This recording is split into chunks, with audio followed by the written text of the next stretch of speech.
Be Nan van Geloven from Leiden University, and she's going to talk about causal assumptions assessed by individual patients. Yes, thanks so much. An honor to have the final word in this great workshop in this beautiful venue.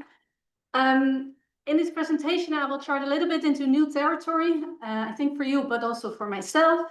This is very much an ongoing project. We're halfway now, have some first results, which we hope to write down in the next few months. So, well, I'm very much looking forward to the discussion and getting your input on this. The project is done by this great team. Most of the work I'm presenting has been done by my colleague, Doran Thomas, also a biostatistician at Leiden University Medical Center. We collaborate with Daniela for the data application I will show in the end, which is in diabetes. And Marlene and Marieke are actually this project as more giving input from the side of actual patient-doctor communication and psychology insights into that. Okay, so let me take you along in the sort of the line of reasoning that started off this thinking and project. Well, what we have, I think, discussed extensively in this workshop is that causal inference starts with a good question, but a very important next step is to think about the plausibility of the assumptions that are needed. Jess has pointed out we often still take the back door, and we often rely on assumptions of consistency, exchangeability, and positivity. And then we try to the best of our knowledge to assess these as researchers. We discuss a lot with our clinical collaborators. We have some tools for this. And then at some point, well, hopefully we can agree, and our peers can agree, and maybe even Kelly can agree that our assumptions are plausible enough to sort of accept the estimates that come from our procedures. But this sort of evaluation is usually done, sort of as a go, no go. And from that moment on, that thing that we've created is supposed to, sort of be valid enough to be used in the world. But that world may be more diverse than what we had thought of when we were developing things. And what I will especially focus on here are conditional causal effect estimates, where I think it's reasonable to say that the assumptions that we make may be more plausible for some of the sort of subgroups that we target than for others. The idea that we have is that it might be useful to not only let these assumptions be assessed sort of by ourselves, but also to make them available for the actual end users. And then I'm thinking of patients, caregivers, etc. And to let them sort of do a second check at their end to see whether they also think that what we made is plausible enough to be used in their individual situation. And that was much inspired by what's I think currently getting quite some attention in regulatory documents like the AI Act, is that the new AI system should be explainable, should be transparent enough for people not sort of to only be passively like put in and out of that and only be told the result of the recommendation of a system, but should also get information that would help them see what things are based on and whether it applies to their situation and have some agency against this sort of boom and big tech that's thrown on that. So that's also where the sort of the funding for this project came from. It was from a funding where the end goal was to sort of democratize or to put more means in the hands of normal people to sort of talk back to algorithms. Okay, so we have taken this as one of the things into causal inference. Okay, the setting I will talk about indeed is in conditional effect estimates, and in particular in what we have been calling prediction on interventions. Others might recognize this better as counterfactual prediction or causal prediction. But that's the setting where we have an algorithm or an estimator that would aim to get a good estimate of a person's expected outcome under a certain future treatment choice. So for a certain individual, what would the patient's outcome be if they were to take treatment A, or what would their expected outcome be if they were to take treatment B? So this is conditioned on the characteristics of this specific individual, and we are considering the setting where we would be estimating this, or the algorithm would be fitted in observational data. Okay, now then sort of we're trying to make something that would communicate the assumptions made to end users of such an algorithm.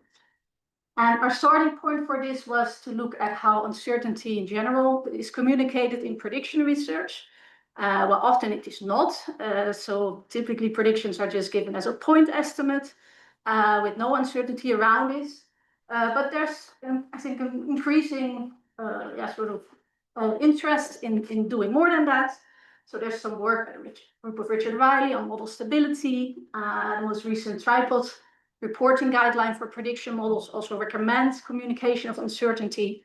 And one of the things you might think of directly is maybe to give a confidence interval around your prediction to communicate sampling uncertainty. That's indeed one option, it's possible, but it has also been shown in some studies that that is a very difficult thing to interpret for sort of end users of prediction models. So yeah, they think like I either get the event or not. You can give me a probability that's already hard, and then two other numbers makes it even harder. So what was been done, and that was work of Doran in the last few years together with her PhD supervisors. I was not yet involved in that, but that they proposed an alternative metric, so to say, that could also communicate sampling uncertainty in predictions, but in a hopefully more intuitive way. And that is called, has been called the effective sample size. Now, the general idea was that we wanted to use that as a basis, but then extend it to the setting where you would need also to just for confounding in your analysis. Let me first explain what that metric is, that effective sample size. And I'm starting then from a bit of an intuitive setting. I think most of you have just checked out of your hotel, but if you think back maybe 2 or 3 weeks ago when you were looking for a hotel somewhere close to this beautiful orangerie, you may have been looking at the map and what hotels are there, and you may have found Victoria Square Hotel. I don't know if anyone is in that one. Yes, you can make or break my talk now. Or you have found some other York place, and you may have looked at their reviews. And this one got a 4.1, and this one got a 4.3. But probably you wouldn't just believe the 4.3 is better directly. You would also have been looking at the number of reviews that were actually used to get to this rating. So the 4.3 is highest, but only based on 3 reviews. And the 4.1 has a much greater confidence. So I don't know if you have looked at this. You did. Then you have been using something a little bit similar to the effective sample size, because that is what that number 460 would represent. And I think alternatively, they could have put a confidence interval around this 4.1. And well, I don't know if you would have chosen, but okay. So the idea is to mimic this and to go to the setting where you are interested in predictional interventions, where maybe for certain patients, there are different treatment options. Each options have an estimated probability of success. So here's the probability of good outcome. And then we see this is the best, but we also want to know how many patients was that based on. In the regular prediction setting, there's a proposal for that, how to calculate this. And it goes a little bit like this. You start out thinking about a certain patient. So the patient's name is Sam, apparently, with a certain estimated outcome. So the prediction of here 37%, and a variance around that prediction. And now we think about a hypothetical sample. These don't exist. It's also not hypothetical intervention. It's really this hypothetical group of people who are very much similar to this person. In particular, they have the same predictor values. And we can think about this group of people having the sort of the same expected outcome as Sam. So their mean outcome would be similar. And what we try to do is we try to think about how large should this sample be in order to have the same variance in the mean of the outcome in this hypothetical sample as that variance that was sort of given by our algorithm. So we try to find the size of the sample such that these variances are the same. If we can do that, we can maybe interpret this number, this size, as the number of sort of similar patients that this prediction was effectively based on. And if we are in a binary outcome setting, the formulas are relatively simple. So the variance of the mean in a hypothetical sample is just like the variance of a mean of a set of Bernoulli variables. So that's P1 minus P divided by N. The variance of my prediction is the thing, well, I need to get somehow out of the algorithm. But quite a few algorithms and software give you this. So most GLMs are just having some standard error of biggest true option in the predict function of it. So if we can get that, we can revert this and get our effective sample size as a ratio of sort of covariances. Yeah. That's sort of the starting point. So that was already there. And in this project, we were thinking, okay, how does this relate to then the causal assumptions in prediction or interventions? And also, how can we estimate this in this setting? And so a little bit of notation, we're considering the very simplest setting, binary outcome, categorical treatment, set of predictors, and then indeed the interest is in the expected outcome under a certain treatment level conditioned on X. Now, for the assumptions, I don't have to explain this to this audience, but for the conditional exchangeability assumption, we distinguish sort of between two settings. So in the first setting, the set of predictors that is chosen in the model is already sufficient to sort of clip the conditional exchangeability. And in the second setting, we say, well, there might even be other covariates that are also needed to just for compounding. However, we don't want to have these as a conditioning factor in the final model. So this might be sensitive attributes like socioeconomics, ethnicity, age, or things that people maybe don't want to share with the prediction model if they use it, but maybe they do want to make sure that the estimates are sort of comparable for the different treatment options with regard to this variable. Or it may also be variables that are difficult to measure so that you don't always have it at deployment and only maybe at development. Then positivity, of course. So in the case of this L is also needed. We need to have observed non-zero and preferably larger number of patients who actually got the treatment level that we're interested in for each combination of X values, conditioning variables, and L values. Okay, and also we need correct specification of some models, as pointed out by Vanessa previously. Now, from these set of assumptions that we usually rely on, we think that the middle two, we can make some proposal for how to communicate this with end users.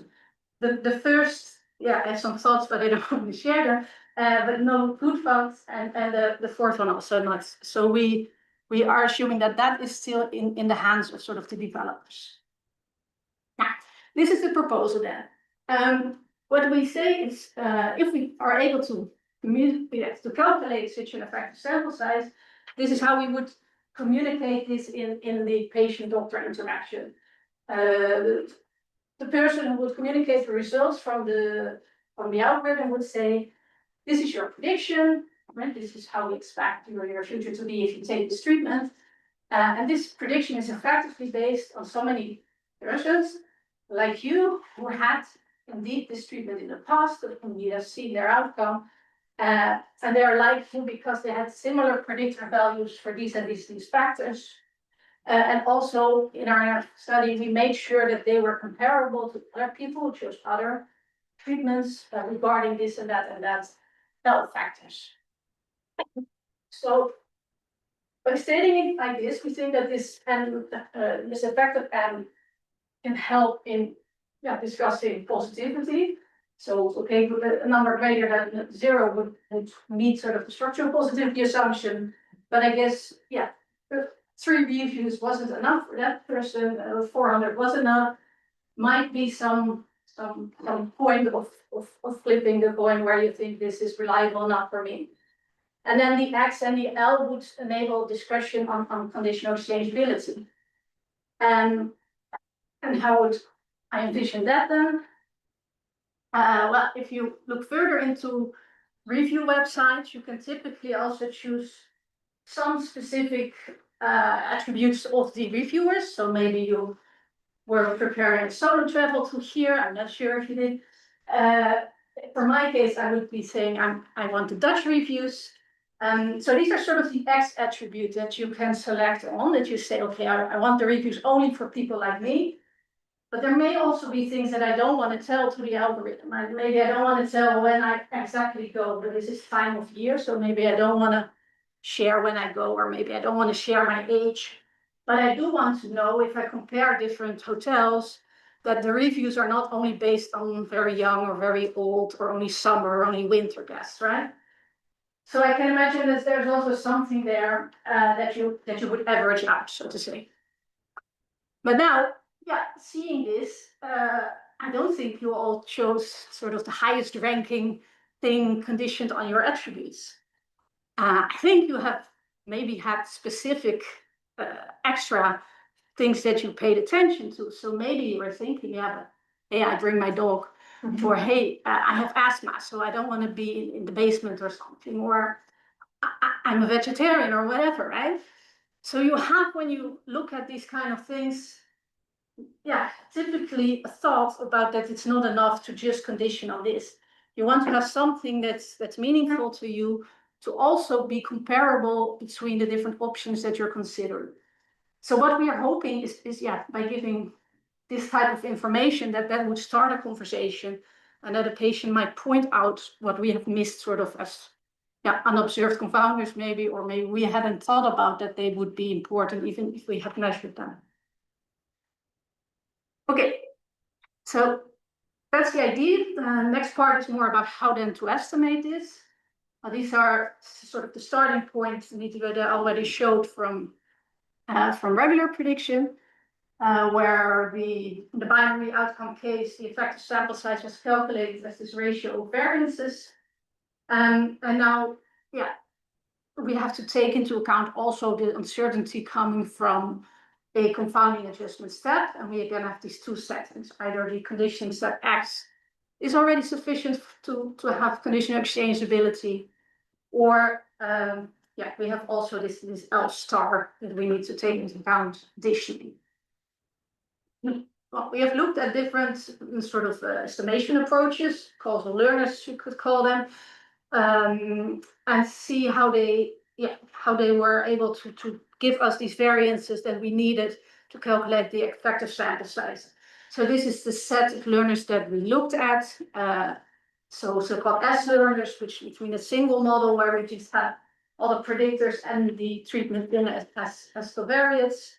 We had a weighted logistic regression model, standardization with G-computation method, where we use two ways of getting the final model that is still conditioned on X, but no longer on L star.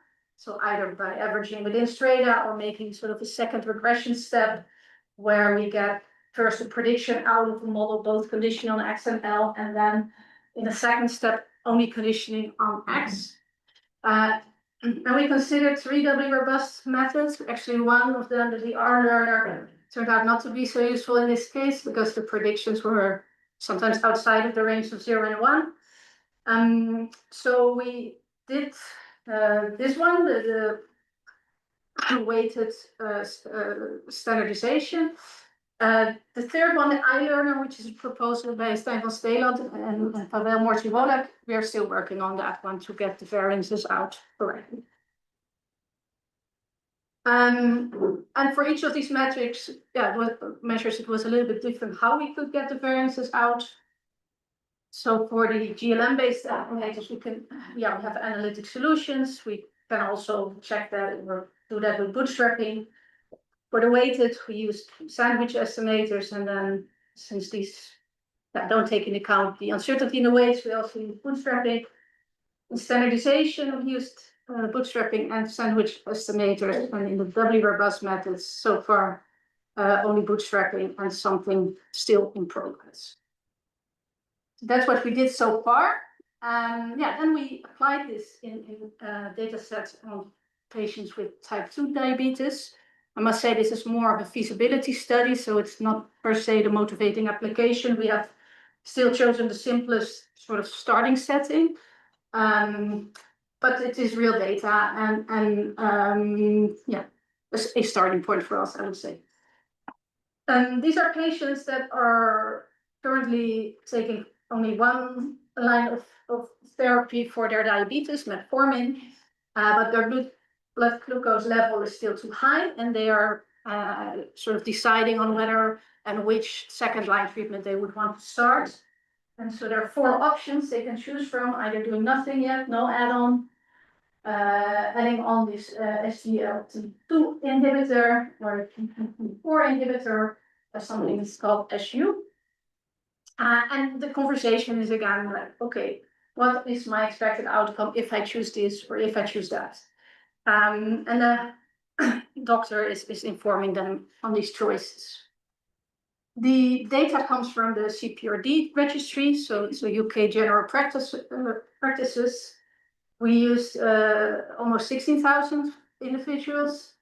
In the XSET, where we said this is what we want to keep conditioning on, we have 4 types of medication use. So, for instance, painkillers or corticosteroids or other things, age and sex. And in the sort of confounders that we didn't want to condition on for deployment, we have socioeconomic status and 4 variables of medical history, for instance, so the duration, how long they already had their diabetes. Now, for each of these estimation methods, we use them to predict the expected outcomes on the 4 intervention options. We used all of the variance estimators and then estimated the effective sample size. Okay, so these are the results for the same patient, Sam, again. We learned now that this is apparently a 50-year-old woman. She's currently on antihypertensive and SAIVs, no other medications. And this is indeed the expected sort of 1 year good outcome rate. So good outcome was defined as a sort of stabilized value of their blood glucose somewhere within the next year. And what we see now is that indeed the best scoring treatment is SGLT2 inhibitor, has the highest expected outcome, 37%, but was based on an effective sample size of only 64. So a question that can be discussed now, is this really sufficient information to actually choose that one? And what's, I think, more important, even if you can communicate this along with what were the correction factors, so saying this is your chance of a good outcome in the next year with this treatment, based on so many people who had same values for age, sex, and your medication use, groups were made comparable for these other factors. Okay, what we hope to say now, do you have enough information, so to say, to know how to incorporate this information now in your decision process? And that might be yes, or that might be, well, I don't think 64 is enough, or it might be, well, I see that something that I know is important for me, some sort of experience or genetics or whatever condition that I have, making me think that this does not really apply to me. So that's what we hope people would take from this information. Of course, we don't know this. So our next step, and this is planned to start in September, is to test this out in interviews. So we plan to interview a set of about 30 people, including patients, relatives, and caregivers of people with type 2 diabetes, present them with these type of conversations like I did now, and ask them, how do they sort of value this type of information? Is it acceptable? Is it usable? Do they trust things more or less now? And also, how is their decision influenced by it? So we will sort of make the effective sample size increasingly large and see when do their decisions actually change. Okay. Now, this was all much about the sort of the end users. I think there are also a few things that this effective sample size metrics could be, a few other things it could be helpful for, also in model development. So I'm showing a few plots, what we looked at so far from this data set. So this is a plot where we show each of the 4 treatments, and the effective sample sizes for each of the individuals, and this is just a frequency diagram. So I think very clearly what you see is that the no add-on treatment was most frequently observed in the data, so the highest effective sample sizes. But what you also see is that there's really a big spread in value. So the effective sample size for one individual can be as small as 100 and as large as almost 5,000. So this really illustrates that the uncertainty differs per individual and then depends on how common their covariate pattern is in that data set. The other treatment options have much smaller range of effective sample size, so more like between 0 and 300 or something. But also there, if you look at minimum, maximum, etc., and the medians, there's quite some variation within that smaller range. What else did we look at? Well, maybe what's the effect of confounding adjustment on this type of uncertainty? So very simple analysis in the sort of, say, pink line is where we had a simpler model only conditioning on X and doing nothing with the L star. And if we add then these additional covariates in the confounding adjustment, you see in the blue that the effective sample sizes really shift to the left. So you see that the effective sample size distribution is lower, so that you sort of see that doing more adjustment leads to smaller effective sample sizes. We also look at sort of the flexibility of different learners. So here's a comparison of the effective sample size in a model with more flexible base models called here, so splines, interactions, etc., and a more sparse base model. And what you see is that for the flexible model, the effective sample sizes are much smaller than for the sparser model. So a simpler model, of course, appears to have more certainty. It is something we all know, but I think it's kind of hard sometimes in these conditional models to actually know what that means for individual, or not individual, but individualized, and like subgroups that you try to make specific estimates for. So I think this metric also helps you in sort of diagnosing along the way, along the development path, what different choices have for an impact. Okay, our next steps from the methods part, we want to further work on these doubly robust metrics measures, further explore variance estimation of the I-learner, also see if parametric bootstrap maybe works better than the non-parametric in some of the machine learning based learners. We have seen that that is the case for regular prediction, but haven't fully done that yet in this setting. We want to extend to other outcome types, other type of treatment strategies, and also want to see whether maybe this metric can be helpful in something we have discussed a little bit here in the workshop is the planning of observational data analysis. So how much data do you actually need to get these conditional estimates somewhat reliable?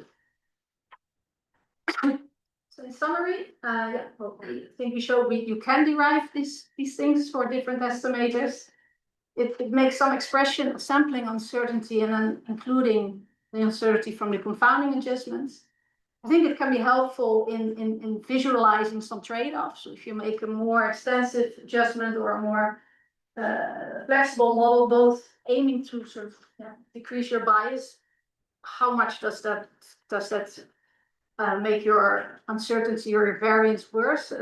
How is the positivity assumption still met in some of the subgroups? And of course, it doesn't cover everything. So it does not take into account the extra uncertainty from choosing the models, from specifying models. It doesn't do anything with measurement error or transportability things or whatever. So it's certainly not showing all uncertainty, just a little bit more than what we usually look at. Okay, so this is the thing I want to discuss with you. We have an ambition, so to say, that we can express these kind of things. So uncertainty, and then even communicating and having a discussion with people about positivity, conditional exchangeability in an attempt to improve transparency of support tools. So yeah, happy to hear from you what your thoughts on this is.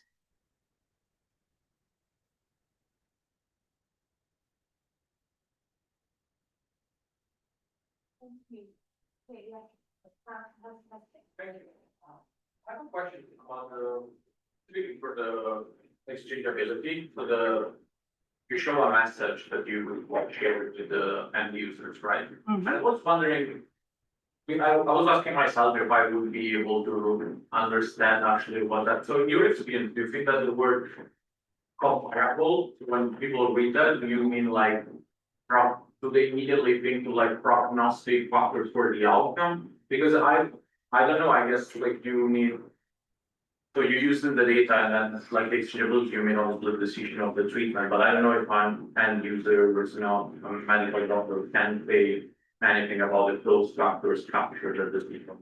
You know what I mean? Yeah, well, I would like to have an alternative suggestion for this word comparable here, because we have been debating about it. Do you want to use like balanced or something like that? I think in the other example that I gave, the where is it, the review, I think if you say like age is something that we averaged over, I think they might still have some assumption of that, like that the reviews hold for the average age distribution from all hotels.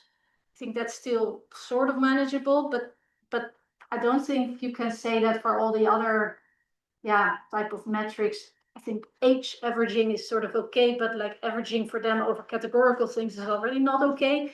So I'm not too happy with the word comparable yet. No.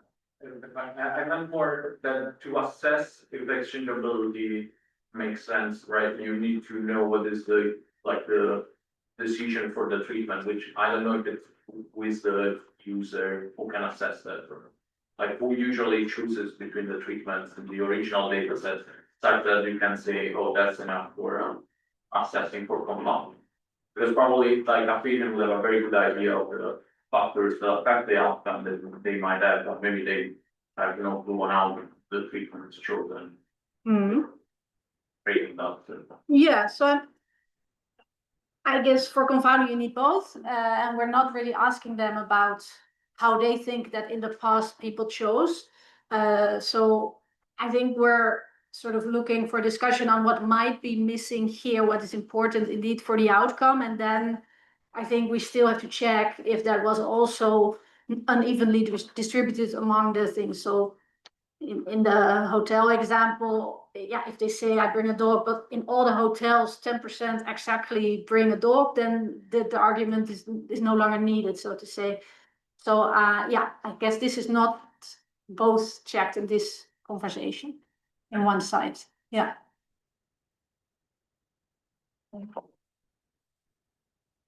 Still a small question on communication with the patient or the end users.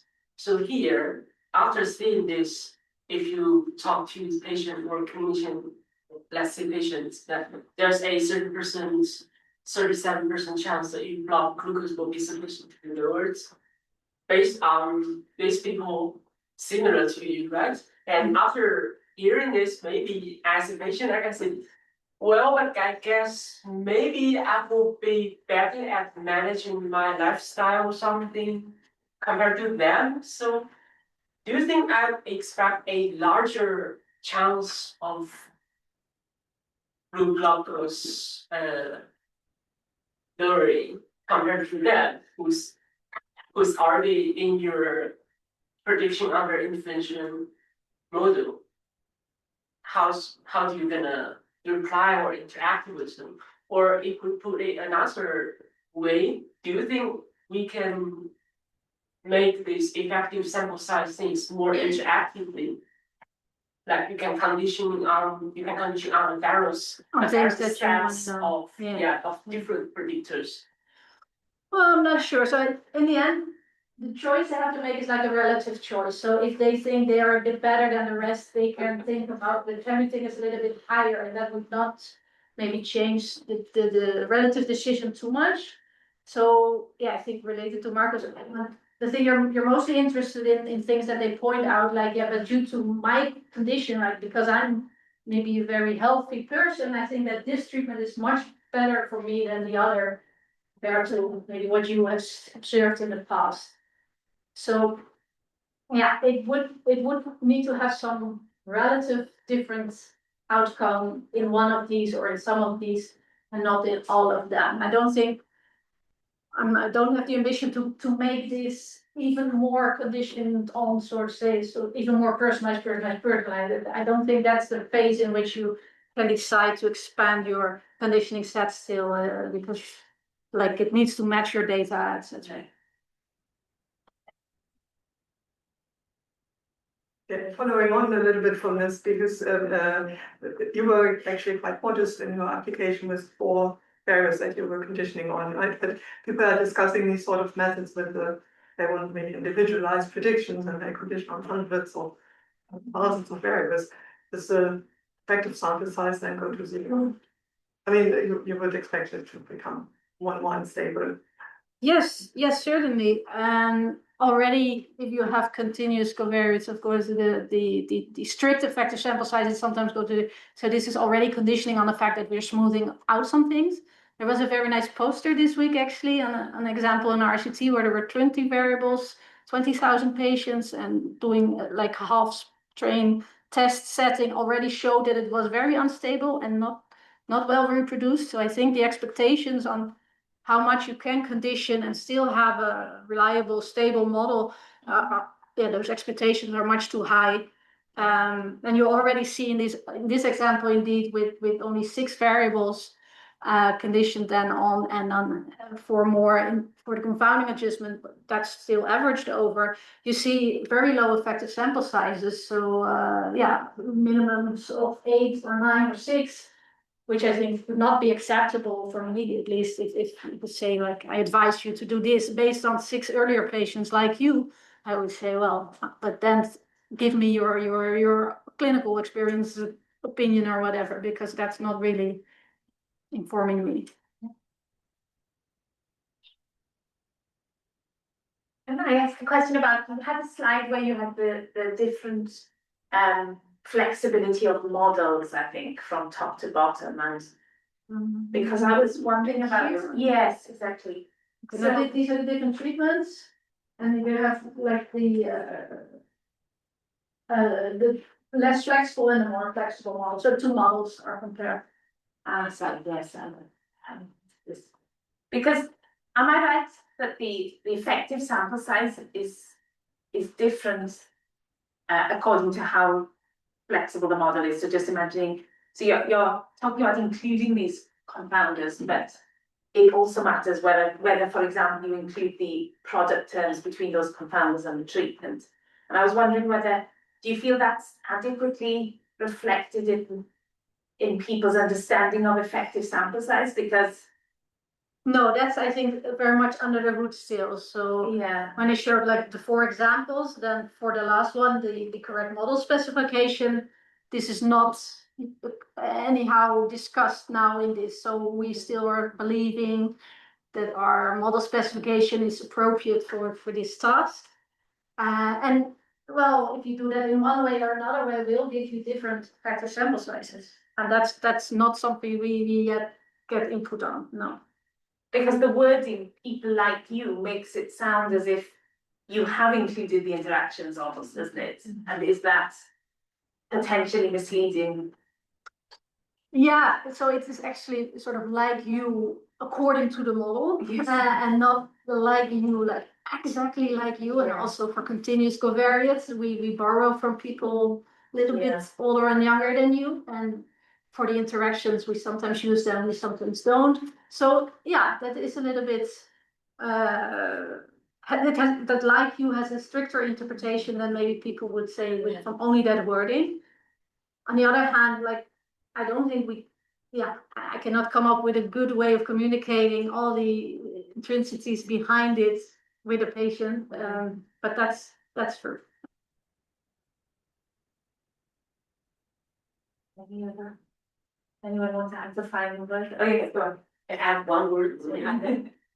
Just after that, because I cannot feel like if we say there are, let's say, 6 people like you in our notebook, I feel like that's an okay way to communicate, because that's exactly how we would communicate in practice, in clinical practice. Like if I see a very rare case of a patient, I have to say to him or her, like, you know, like in my past 2 decades of being a doctor, something like that of my career, I've seen 6 or 7 patients similar to you, and I'm gonna tell you what I did to them and what outcome they had. So I guess the real life clinical decision making and communication follows somewhat a similar process than wording that you choose in this more model-based way. And there are also uncertainties. We are also making our decision based on other patients whose age slightly younger or older than the present patient. I guess it's okay for me. Well, that's good to hear. But I guess the point is still the 6 might be 12 if you had chosen a slightly different model specification. So that's It's not. also like about if I can memorize some other patient that. Yeah, or if another doctor was on the round. So luckily we are not doing much worse practice yet. Yeah, it's a limitation. Okay, so ask Yeah, maybe just to say that I think it would be important to interpret that to have an idea of the scope of your study population also, not just the like, but how broad was the range that contributed to the models. So if you are at the lower or the upper end of the age range, for instance, that makes it different. So the whole scope of the study, I think it would be good to keep in mind to sort of get a good sense of what is representative here. Yeah, I guess you missed that descriptive slides on the beginning. I agree. But would you also think that's something to communicate with patients? Yes, I think if you start saying like you, it's because you seem to want to give people an idea of who did we borrow the information from that's relevant to you. And then I think that part is actually quite relevant. Yeah, as a reference, like this is who we have all collected, and you are here in the distribution, and that means that we have seen so many like you. Something like that. Okay, so we should probably stop by thanking Nan and